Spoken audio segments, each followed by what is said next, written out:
tikam isteri sehingga mati sebelum maut terjun tingkat 12.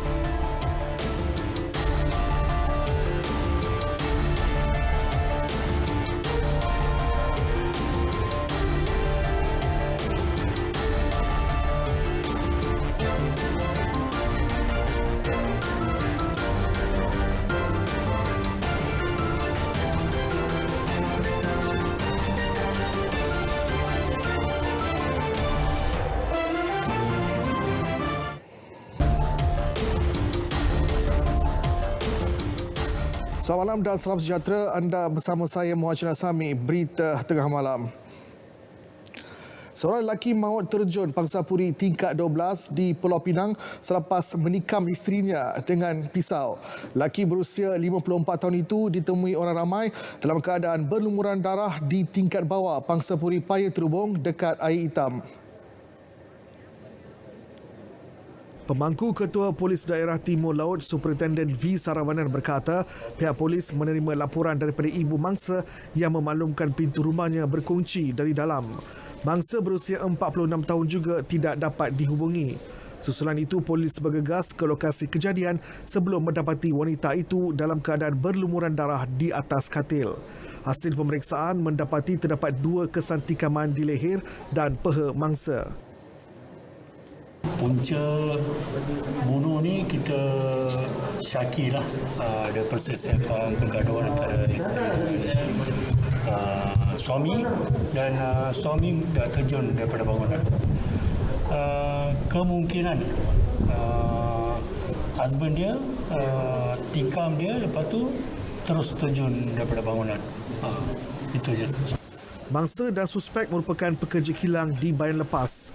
Mayat mangsa dibawa ke Hospital Pulau Pinang untuk bedah siasat.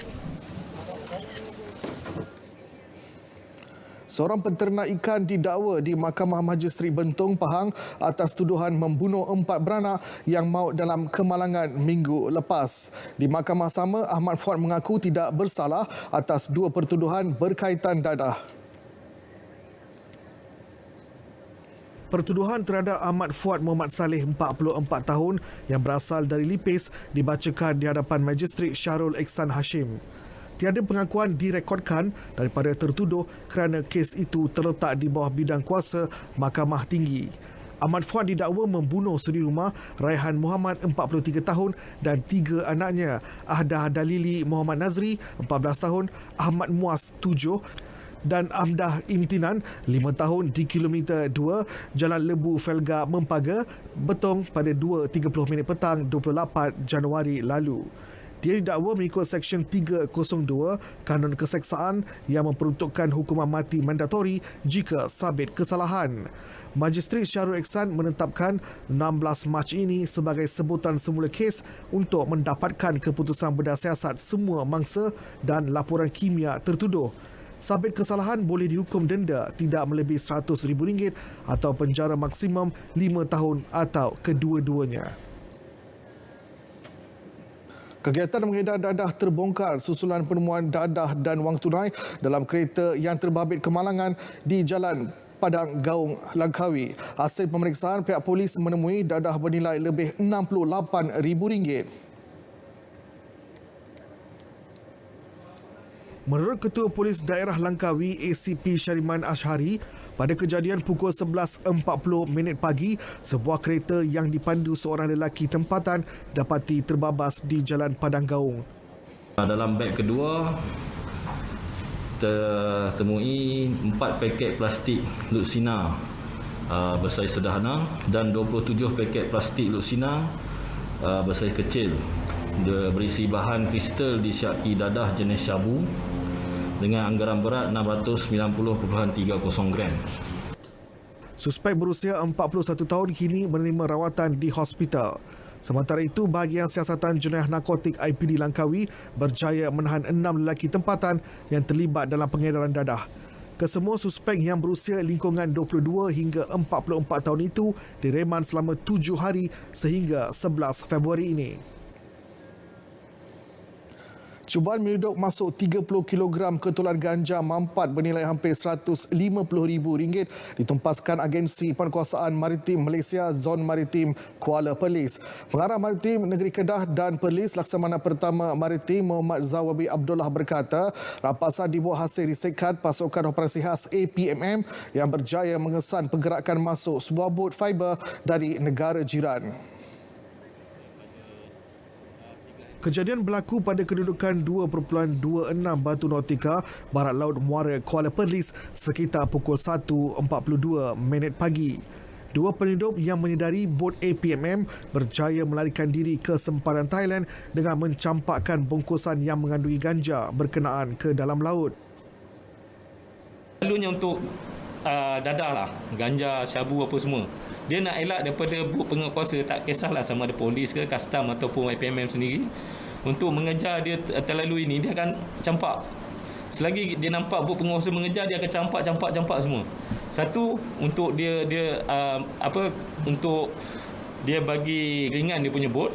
Satu lagi, kita akan, kalau anggota di bot ni dia dah akan ni dah kan, dia kata sama ada nak kejar bot ataupun nak ambil dulu barang ni. Hasil pemeriksaan ke atas bungkusan plastik hitam tersebut menemukan 30 bungkus ketulan ganja mampat dengan anggaran berat keseluruhan 30 kg. Ini merupakan rampasan kedua dan terbesar bagi Zon Maritim Kuala Perlis pada awal tahun ini dan kes disiasat di bawah Seksyen 39(B) Akta Dadah Berbahaya 1952. Orang ramai disaran memuat turun aplikasi iCreditCom bagi mendapatkan informasi berkaitan kredit komuniti. Ia salah satu cara mudah mengenal pasti kredit komuniti berbanding syarikat pinjaman wang tidak berlesen. Menurut Ketua Cawangan Siasatan dan Pemantauan Bahagian Kawalan Kredit Komuniti KPKT ACP Muhammad Fauzi Hassan, bakal peminjam boleh membuat perbandingan kadar faedah yang dikenakan melalui aplikasi berkenaan. Dan juga aplikasi iCreditCom itu juga sendiri membantu kepada orang ramai untuk melihat senarai-senarai syarikat yang berdaftar dan juga berlesen di bawah KPKT. Jadi aplikasi ini sebenarnya amat mudah membantu orang ramai dan dalam masa yang sama kita meletakkan ataupun memuat naik syarat-syarat yang ada kepada pemberi, kepada peminjam, kesalahan-kesalahan yang berlaku, tindakan-tindakan yang boleh kita buat, dan mereka juga boleh membuat aduan kepada kami melalui aplikasi iCreditCom ni. Peminjam juga dinasihatkan supaya tidak menyerahkan kad debit kepada syarikat pemberi kredit untuk memotong pinjaman wang. Perkembangan semasa di segenap pelosok negara, liputan menyeluruh dari barat, utara, timur dan selatan. Juga paparan dari Sarawak dan Sabah. Berita wilayah setiap hari 5 petang, peka dan berwibawa.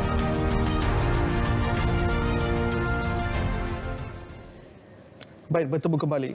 MARA memulakan siasatan dalaman isu integriti MARA Corp. Ia susulan tular dokumen dalaman anak syarikat MARA itu berhubung wujudnya isu integriti membabitkan beberapa pegawainya. MARA bagaimanapun menafikan wujudnya salah guna kuasa atau salah urus tadbir dalam isu berkenaan.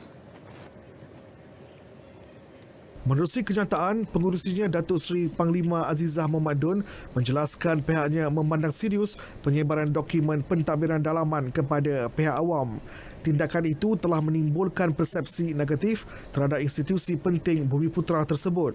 Siasatan lanjut telah dimulakan terhadap MARA Corp bagi meneliti dokumen berkaitan untuk memastikan pengurusan syarikat berlandaskan urus tadbir yang baik. Tambahnya, MARA mengutamakan amalan integriti dalam organisasi dan seluruh anak syarikatnya dikawal selia mengikut Akta Syarikat 2016.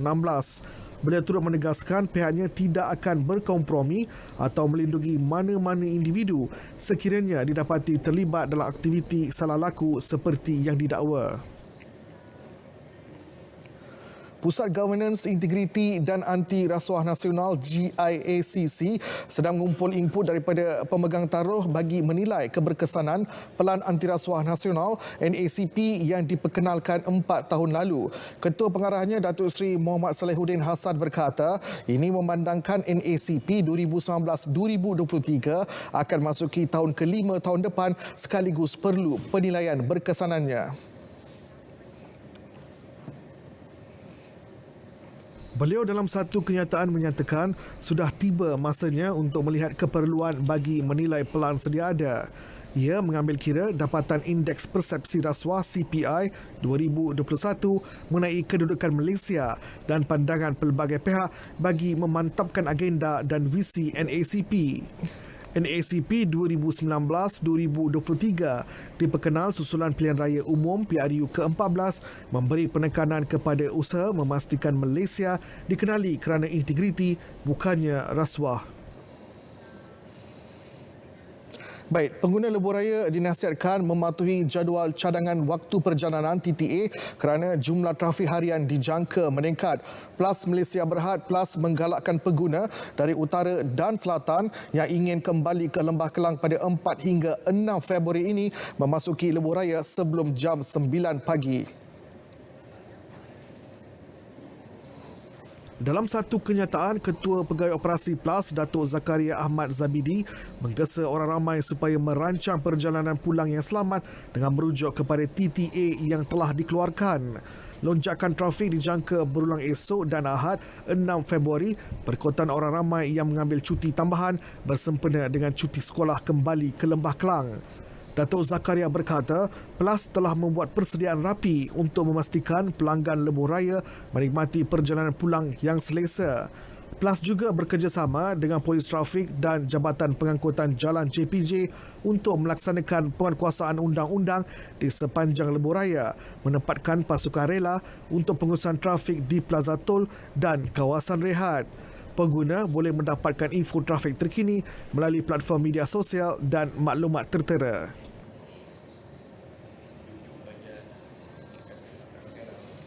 Mesyuarat Jawatankuasa Pengurusan Bencana Pusat JPBP bersetuju menggariskan 8 langkah strategik penambahbaikan pengurusan bencana negara yang dibentang Agensi Pengurusan Bencana Negara NADMA.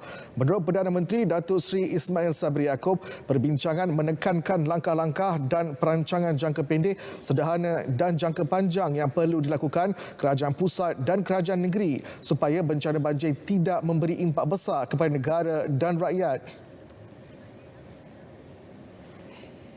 Perdana Menteri dalam satu kenyataan memaklumkan 8 langkah tersebut adalah pemberkasaan dasar, perundangan dan mekanisme berkaitan pengurusan bencana dan pengurangan risiko bencana DRR, penekanan terhadap inisiatif DRR, penyediaan dana untuk pengurusan bencana dan DRR serta pengukuhan mekanisme koordinasi dan kompetensi pemegang taruh pengurusan bencana.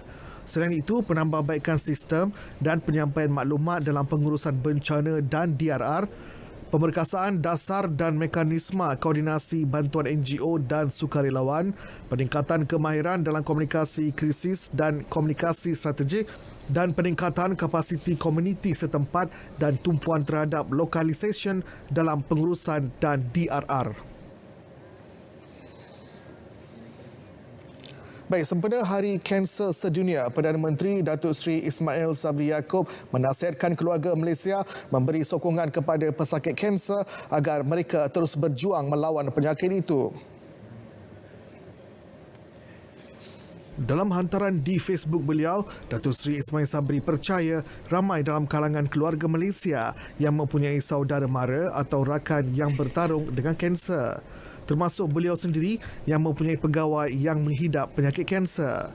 Perdana Menteri juga mahu keluarga Malaysia mengamalkan budaya pengesanan awal kerana ia dapat meningkatkan peluang untuk sembuh daripada kanser. Hari Kanser Sedunia disambut di seluruh dunia pada 4 Februari dengan tema tahun ini, Rapatkan Jurang Penjagaan Kanser. Jangkitan baru COVID-19 di Malaysia melepasi paras 7,000 kes dengan 7,234 jangkitan baru hari ini berbanding semalam sebanyak 5,720 kes. Jumlah jangkitan baru yang dilaporkan itu adalah tertinggi sejak 16 Oktober 2021 iaitu 7,509 kes. Ketua Pengarah Kesihatan Tan Sri Dr. Noor Isham Abdullah berkata, kes baru itu menjadikan jumlah kumulatif kes sejak wabak itu melanda negara kepada 2.895 juta. Kementerian Kesihatan hanya akan mengeluarkan pecahan kes baru mengikut negeri pada keesokan hari melalui portal COVID Now. KKM menasihatkan agar segera mendaftar dan mendapatkan vaksin COVID-19 kerana golongan belum divaksin berada dalam kumpulan paling berisiko mendapat jangkitan COVID-19. Pihaknya akan memastikan langkah pencegahan dan kawalan yang sewajarnya akan dilaksana secara berterusan. Kerajaan tidak bercadang mewujudkan satu prosedur operasi standard SOP khusus bagi pelaksanaan solat tarawih di masjid serta surau sempena Ramadan tahun ini. Menteri di Jabatan Perdana Menteri Hal Ehwal Agama Idris Ahmad berkata SOP sedia ada berkaitan pelaksanaan solat berjemaah di masjid dan surau adalah terpakai bagi pelaksanaan solat tarawih. Jelas beliau pelaksanaan ibadah masih berjalan mengikut SOP sedia ada sebagaimana ditetapkan Kementerian Kesihatan. Antara SOP tersebut, semua ahli jemaah yang hadir hendaklah membawa sejadah masing-masing sebelum hadir ke masjid selain jemaah diwajibkan memakai pelitup muka. Selain itu, pengurusan masjid hendaklah membuat penandaan jarak antara jemaah sekurang-kurangnya 1 meter.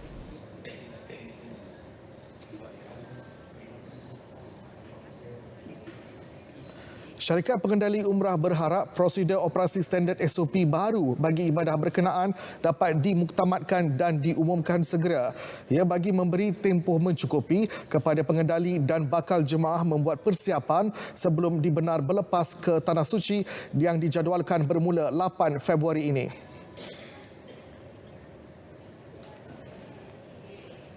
Jelas Ketua Pegawai Eksekutif TH Travel and Services Sedia Berhad, Datuk Ahmad Ruzman Ahmad Razali, ini termasuk persiapan penyediaan penerbangan, bilik penginapan, pengangkutan dan permohonan visa. Maka kita nak juga kata lead time, masa untuk berangkat tu kita nak sekurang-kurang 5 hari. Jadi kami sekarang sasaran yang lebih realistik bagi syarikat kami adalah 15 hari bulan Februari.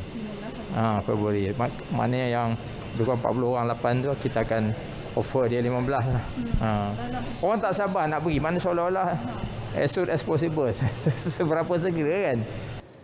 Beliau turut mencadangkan agar kementerian terlibat membuat penilaian secara berkala terhadap SOP perjalanan umrah memandangkan kerajaan Arab Saudi sentiasa mengemaskini peraturan ibadah berkenaan.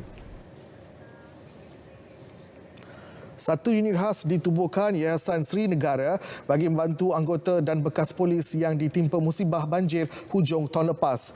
Bantuan kewangan kira-kira RM5,000 turut disumbangkan kepada setiap penerima terpilih untuk tujuan pemulihan kediaman yang rosak akibat bencana itu. Penaung Yayasan Datuk Seri Mazlan Nazim berkata, inisiatif itu bagi menyantuni pegawai, anggota dan bekas polis yang berada dalam kesempitan. Dalam kajian sekarang ini, kita akan fokus juga terhadap rumah yang terkesan, yang mana disebabkan oleh banjir. So kita akan lihatlah dalam perkara tersebut. Yes, kita sedang mengkaji untuk membantu. Beliau berkata demikian selepas program sumbangan amal peralatan elektrik dan wang tunai kepada 48 anggota dan pesara polis di Ipoh Pejabat Polis Temeloh, Pahang. Yayasan Sri Negara akan turun padang secara berperingkat ke IPD lain bagi menyantuni kira-kira 3,000 anggota dan bekas polis yang terjejas banjir. Selepas terputus hubungan akibat jambatan runtuh semasa banjir pada Disember tahun lalu, penduduk kampung Bemban Jelebu kini bakal menerima jambatan kekal yang akan dibina tidak lama lagi. Jambatan kekal itu akan dibina pada tahun ini sekaligus memberi manfaat kepada 115 penduduk di kampung tersebut. Menteri Besar Negeri Sembilan Datuk Seri Aminuddin Harun menyatakan ia susulan kelulusan peruntukan bernilai RM3.4 juta oleh Kerajaan Persekutuan bagi pembinaan fasiliti berkenaan. Sekarang berada di ICU Negeri Sembilan dan kita berharap bahawa kalau dapat segerakan pembinaannya, kita nak segeralah sebab kita ingin menghadapi musim tengkujuh akan datang ini supaya kita lebih bersedia. Beliau mengadakan lawatan bagi meninjau jambatan sementara Kampung Bemban dan penyampaian sijil kepada agensi terlibat dalam pengurusan banjir di Jelebu. Dalam kejadian banjir pada Disember tahun lalu, jambatan yang menghubungkan kampung itu runtuh sehingga menyebabkan penduduk terputus hubungan. Jambatan Bailey dibina sementara oleh Angkatan Tentera Malaysia bagi menggantikan jambatan runtuh dan siap sepenuhnya bagi kegunaan penduduk pada 20 Januari lalu. Penduduk di negeri Perlis, Kedah, Pulau Pinang, Perak, Pahang, Sarawak, Selangor, Wilayah Persekutuan Kuala Lumpur, Putrajaya, Negeri Sembilan, Johor dan Sabah dinasihatkan mengambil langkah berjaga-jaga ekoran amaran ribut petir beserta hujan lebat malam ini. Jabatan Meteorologi Met Malaysia menerusi satu kenyataannya memberitahu amaran cuaca buruk itu dijangka berlaku sehingga pukul 9 malam. Tambah Met Malaysia, amaran ribut petir adalah amaran jangka pendek yang sah dalam tempoh tidak melebihi 6 jam untuk satu-satu keluaran. Amaran ini dikeluarkan berikutan terdapat tanda-tanda menunjukkan ribut petir dengan intensiti hujan melebihi 20 mm atau jam yang hampir atau dijangka berlaku melebihi sejam. Penubuhan Badan Koordinasi Tibet Kerajaan Industri GITC memperkukuhkan lagi usaha melahirkan tenaga kerja berkemahiran yang menepati keperluan industri. Ia sejajar hasrat negara membangunkan aktiviti ekonomi berasaskan pengetahuan dan inovasi dibantu sumber tenaga mahir. Setiausaha Agung Pertubuhan Kebangsaan Pekerja Berkemahiran Muhammad Rizan Hassan berpendapat semua inisiatif yang digariskan pada mesyuarat Majlis Tibet Negara menandakan keseriusan kerajaan memartabat bidang tersebut. Namun, semua pihak berkepentingan perlu serius merealisasi usaha berkenaan sekaligus mengakis stigma Tibet hanya pendidikan atau kerjaya kelas kedua. Ini termasuk pemahaman kepada kaunselor kerjaya di sekolah tentang kerjaya masa hadapan yang memerlukan lebih ramai teknologi Tibet untuk industri dan negara. Akses kepada kumpulan terpinggir seperti golongan belia NEET iaitu Not in Employment Education and Training untuk menyertai Tibet perlu diperluaskan supaya Tibet bukan sahaja sebagai pilihan utama tetapi pilihan untuk semua rakyat Malaysia.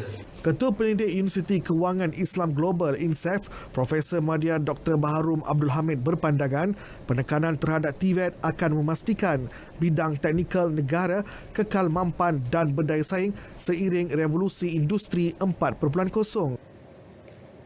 Dikala negara ingin menerima atau menawarkan ataupun ingin menarik pelaburan FDI di dalam bidang-bidang teknologi berteknologi tinggi, maka kita perlu memastikan bahawa negara kita menyediakan prasarana selain daripada infrastruktur yang sesuai, kita juga harus menyediakan tenaga buruh mahir di dalam bidang-bidang seperti robotik, big data analitik, otomasi dan sebagainya. Tambahnya, pemerkasaan Tibet perlu menjadi agenda nasional sejajar aspirasi menjadi negara berteknologi tinggi menjelang 2030. Tun Dr. Mahathir Mohamad kini masih menjalani proses rawatan pemulihan di Institut Jantung Negara IJN Kuala Lumpur. Pejabat bekas Perdana Menteri itu dalam satu kenyataan memaklumkan Tun Dr. Mahathir telah dibenarkan pulang ke rumah pada Rabu lepas dan kemudian kembali semula ke IJN bagi menjalani sesi fisioterapi dan prosedur perubatan lanjut. Kenyataan itu turut memaklumkan Tun Dr. Mahathir akan terus menjalani rawatan pemulihan dan ketika ini masih dinasihatkan untuk tidak menerima kunjungan pelawat. Beliau dan isteri Tun Dr. Siti Asmah Muhammad Ali mengucapkan terima kasih atas doa, ucapan selamat, kiriman bunga dan kad ucapan dari orang ramai.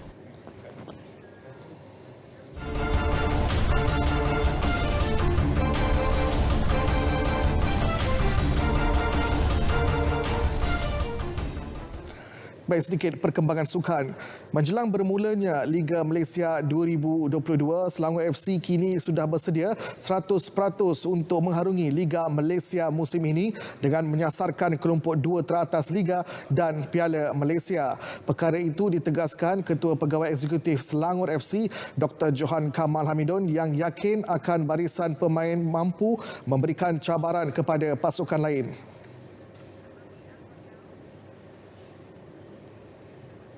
Tambah Dr. Johan, sasaran tersebut dilihat realistik walaupun The Red Giants gagal melakukannya pada saingan musim lalu. Kita kena sama ada kena top 2 dalam Liga Super ataupun kita kena memenangi Piala FA lah ataupun Piala Malaysia, yang mana satu akan ditetapkan oleh MFL. Buat masa ini adalah Piala FA.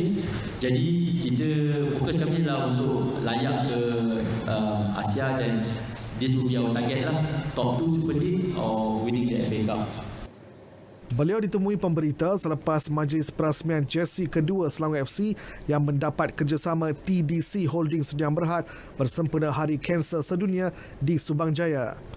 Pada saingan musim lalu, skuad The Red Giants menduduki tangga kelima Liga Super manakala terkandas di peringkat separuh akhir Piala Malaysia kepada juara Kuala Lumpur City KL City FC. Jersey kedua skuad The Red Giants musim ini diinspirasikan melalui perjalanan kapten pasukan Brandon Gunn yang berjaya bertarung melawan kanser dihidapinya Julai lalu.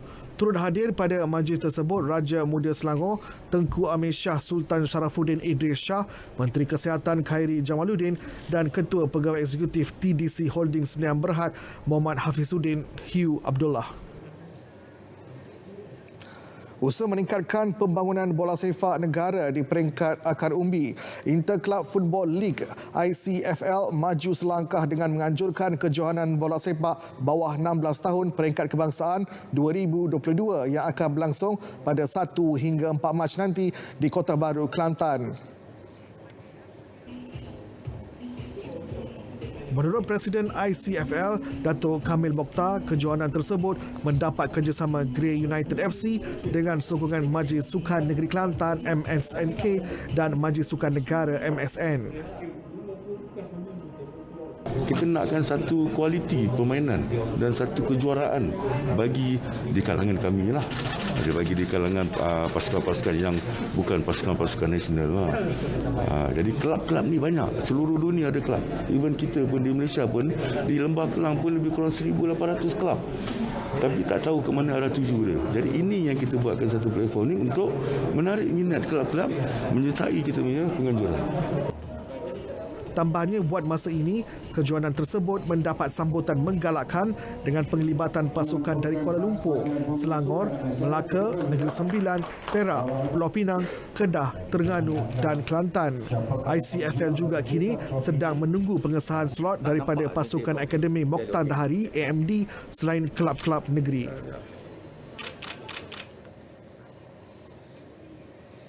Baik, berita tengah malam berakhir di sini. Layari portal berita RTM di berita.rtm.gov.my untuk perkembangan berita terkini dan sahih. Saya Muhajir Nasami dan salam hormat.